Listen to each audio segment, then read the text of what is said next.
The words hit Daniel Carter harder than any insult he had ever heard in 12 years of engineering. Standing beneath the cold white lights of the company's glass conference room, with 27 engineers watching in uncomfortable silence, the billionaire CEO pointed directly at him and said, "You're replaceable." Daniel didn't argue. He didn't defend himself. He simply looked down at the worn wedding ring hanging from a chain around his neck, picked up the small cardboard box containing the few belongings from his desk, and walked out. What nobody in that room knew was that within 10 minutes, the first engineer would follow him. Within an hour, nearly the entire engineering department would be standing outside the building. Before we continue, if you believe kindness still matters, that people deserve second chances, and that someone's worth should never be measured by their job title, take a moment to like this video, share it with someone who needs encouragement, and subscribe to SoulTales for more stories about kindness, courage, and second chances. Daniel had never been the kind of man people noticed when he entered a room. He was 38, modestly dressed, quietly spoken, and always carried the tired expression of a father who had learned to calculate every dollar before spending it. 5 years earlier, his wife had passed away unexpectedly, leaving him to raise their 8-year-old daughter, Lily, alone. Since then, Daniel had worked longer hours than he ever imagined possible. He arrived at Meridian Technologies before sunrise, left after most employees had gone home, and spent whatever energy remained helping Lily with homework, preparing her lunches, and listening to her tell him about the little things that made her happy. Daniel wasn't wealthy. His apartment was small, his car was old, and sometimes he secretly skipped dinner so Lily could have the food she liked. But at Meridian, he was respected.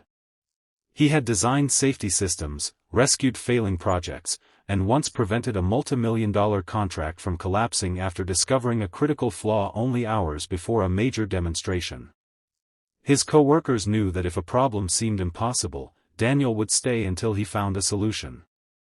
Then Evelyn Hart became CEO. Evelyn was brilliant, young, ambitious, and known throughout the industry for transforming struggling companies into profitable empires.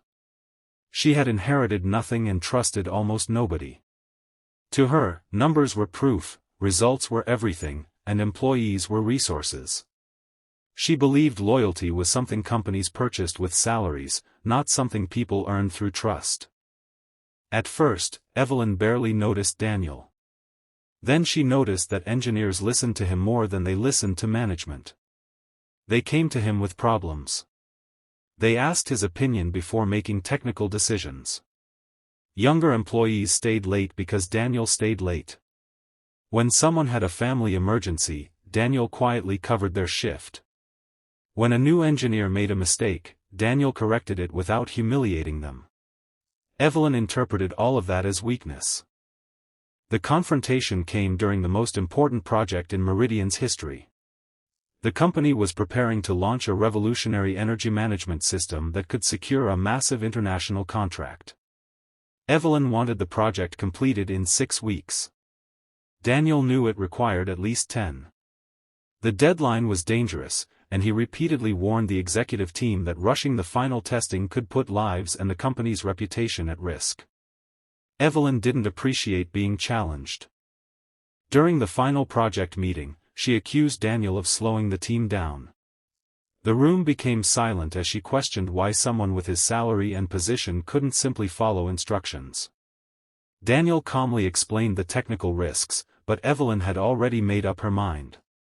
She stood, looked around the table, and then pointed at him. "You're replaceable." The sentence seemed to freeze the room. Daniel looked at the engineers around him. Some stared at the floor. Others looked at Evelyn with disbelief. Daniel could have fought back. He could have reminded her of everything he had done for Meridian. He could have told her about the nights he had slept beside his laptop while Lily waited at home. Instead, he quietly gathered his notebook, his old coffee mug, and a photograph of Lily taped beside his monitor. Then he left.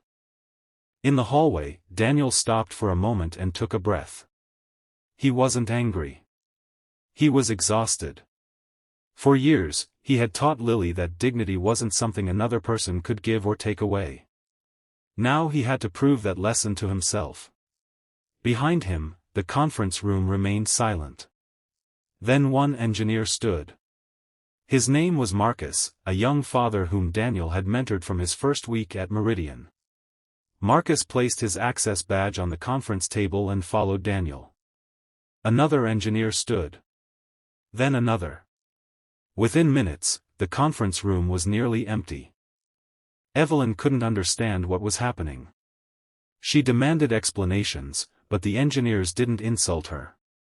They simply told her that they could not continue working in a place that treated the person who had built their team like he was disposable. By the end of the hour, 26 engineers had resigned. Daniel knew nothing about it. He was sitting at a small neighborhood cafe, staring at his phone and wondering how he would explain losing his job to Lily. He was terrified. The rent was due in 9 days. Lily needed new school shoes. His savings would barely cover a month. When the cafe door opened, Marcus walked in followed by the rest of the engineering team. Daniel stared at them in confusion. They told him what had happened. For the first time that day, Daniel's eyes filled with tears. He had expected to walk away alone. Instead, he discovered that all those years of helping people had created something no executive could put on a balance sheet. Trust. But while Daniel was trying to understand what had happened, Meridian Technologies was beginning to collapse. The engineering department was the backbone of the company. Without the people who understood the project, deadlines became impossible. Evelyn tried to hire replacements, but experienced engineers refused the positions. The international client postponed the contract. Investors began asking questions. And then something unexpected happened. The client requested a meeting with Daniel. They had learned that he was no longer leading the project, and they wanted to know why. Daniel didn't criticize Evelyn. He didn't speak bitterly about the company. Instead, he explained the technical problem honestly and presented a safer solution. The client was impressed. They offered Daniel and his team an independent contract to complete the system themselves. Within weeks, Daniel's small team became a new engineering company. Daniel became its leader, but he never forgot what it felt like to be considered replaceable. His first decision was simple. Every employee would be treated with dignity. Parents would receive flexible schedules. Young engineers would receive mentorship. Employees facing family emergencies would never be made to feel guilty for being human. Months later, Daniel returned to Meridian for a meeting. The company was struggling, but Daniel's new company had become one of the fastest-growing engineering firms in the region. Evelyn sat across from him, no longer surrounded by executives trying to impress her. She apologized. Daniel accepted the apology. Not because he had forgotten what happened, but because he understood something Lily had taught him without realizing it. Sometimes winning isn't making the person who hurt you suffer. Sometimes winning is becoming the kind of person they never managed to break. Daniel walked out of the building that afternoon and found Lily waiting outside with a drawing she had made at school. It showed her and her father standing beneath a giant sun. Above them, she had written 2 simple words, "My hero." Daniel smiled through tears. He had once believed losing his job meant losing everything. Instead, losing that job had shown him what he was truly worth. And perhaps that was the lesson Evelyn had never understood. People can be replaced on an employee list. But kindness, loyalty, character, and trust cannot be replaced so easily.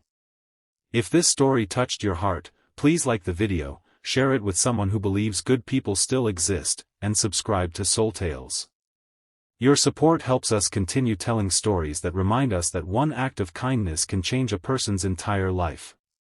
And before we end, I want you to leave one special comment: kindness is never replaceable. Because sometimes the person you treat as ordinary is carrying a heart that has quietly made everyone around them stronger.